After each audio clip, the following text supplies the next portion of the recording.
La leader du parti dostourien libre, Abir Moussi, emprisonnée depuis 2 ans, faisant l'objet de plusieurs accusations graves, dont celle d'attentat, ayant pour but de changer la forme de l'État, a décidé d'assister seule aux audiences du procès. Depuis son lieu de détention, Abir Moussi a adressé une lettre dans laquelle elle s'engage à garder le silence et à ne répondre à aucune question qui lui serait adressée.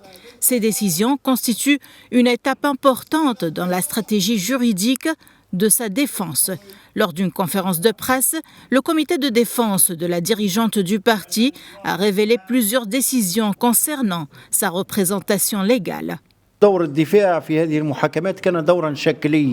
Si nous continuons dans cette voie avec une justice dirigée par des notes, le comité de défense ne sera qu'un simple décor dans une affaire judiciaire qui n'a aucun lien avec la justice. Par conséquent, nous avons décidé de se retirer de ce processus judiciaire, de boycotter les chambres criminelles et d'envoyer une lettre à l'ordre des avocats afin de l'appeler à ne pas désigner d'avocat pour défendre la présidente du PDL.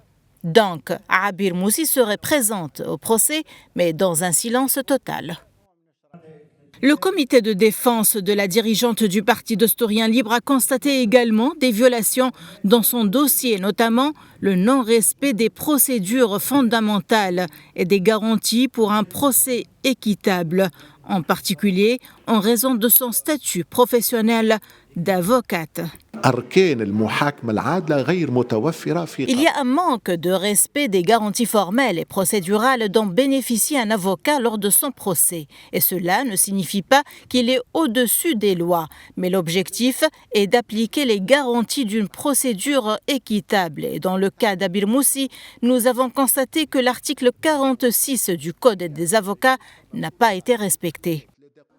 En effet, la crise de légitimité dans laquelle le pouvoir judiciaire en place s'est embourbé devient de plus en plus problématique.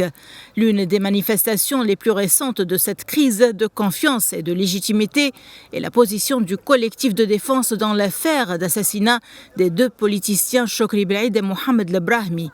Il a annoncé qu'il suspend sa participation à toutes les séances du procès parce qu'il soupçonne le pouvoir de vouloir accélérer le procès pour le fermer définitivement dans les plus brefs délais et d'essayer de donner au dossier des 2 assassinats un simple caractère de droit commun, estampant son caractère politique et historique.